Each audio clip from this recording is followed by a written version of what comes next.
ಮಹಿಳೆಯರ ಮೇಲೆ ನಡೀತಾ ಇರುವಂತಹ ದೈಹಿಕ, ಮಾನಸಿಕ, ಸಾಮಾಜಿಕ ಹಿಂಸಾಚಾರಗಳನ್ನು ತಡೆಗಟ್ಟುವಂತಹ ನಿಟ್ಟಿನಲ್ಲಿ ಪ್ರತಿ ವರ್ಷ ನವೆಂಬರ್ 25ರಂದು ಅಂತಾರಾಷ್ಟ್ರೀಯ ಮಹಿಳಾ ದೌರ್ಜನ್ಯ ವಿರೋಧಿ ದಿನವನ್ನ ಜಗತ್ತಿನಾದ್ಯಂತ ಆಚರಿಸಲಾಗುತ್ತೆ.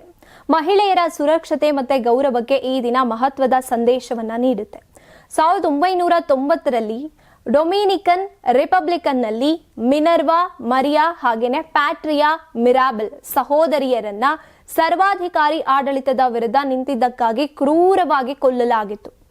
ಮಹಿಳಾ ಹೋರಾಟದ ಪ್ರತೀಕವಾಗಿದ್ದಂತಹ ಈ ಮೂವರ ನೆನಪಿಗಾಗಿ 1981ರಲ್ಲಿ ಸ್ತ್ರೀವಾದಿ ಕಾರ್ಯಕರ್ತರು ಈ ಒಂದು ದಿನವನ್ನು ಆಚರಿಸುವುದಕ್ಕೆ ಪ್ರಾರಂಭಿಸಿದ್ರು.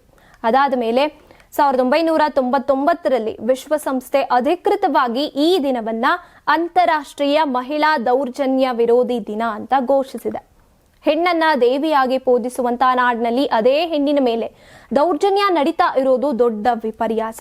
ಪ್ರತಿನಿತ್ಯ ಅನೇಕರಿಗೆ ಕಿರುಕುಳ, ಹಿಂಸೆ, ಅಸಮಾನತೆ ಎದುರಾಗ್ತಲೇ ಇದೆ.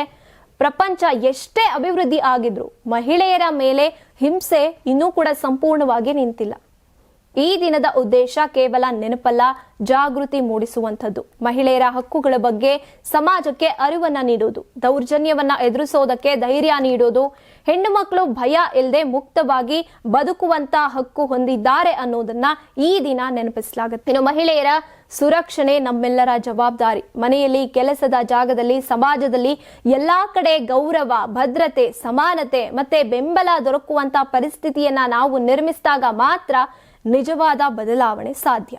ದೌರ್ಜನ್ಯ ವಿರೋಧಿ ದಿನದ ಸಂದೇಶ ನಮ್ಮ ಮನಸ್ಸಿನಲ್ಲಿ ಮಾತ್ರವಲ್ಲ, ನಮ್ಮ ನಡೆ ನುಡಿಗಳಲ್ಲೂ ಕೂಡ ಪ್ರತಿಫಲಿಸಬೇಕಾಗಿದೆ.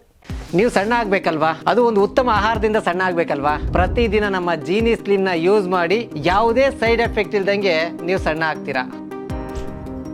ನಿಮಗೆ ಮಾಧ್ಯಮದಲ್ಲಿ ಕೆಲಸ ಮಾಡುವ ಆಸಕ್ತಿ ಇದೆಯಾ? ಹಾಗಾದ್ರೆ ಕರ್ನಾಟಕ ಟಿವಿ ಡಿಜಿಟಲ್ ಮೀಡಿಯಾದಲ್ಲಿದೆ ನಿಮಗೆ ಒಳ್ಳೆಯ ಅವಕಾಶ. ಆಯ್ಕೆಯಾದವರಿಗೆ ಉಚಿತ ತರಬೇತಿ ಕೊಡ್ತೀವಿ. ತರಬೇತಿ ನಂತರ ಕೆಲಸ ಮಾಡುವ ಅವಕಾಶನೂ ಕೊಡ್ತೀವಿ. ಈ ಕೂಡಲೇ ನಿಮ್ಮ ಮಾಹಿತಿಯನ್ನ ಮೇಲ್ ಮಾಡಿ.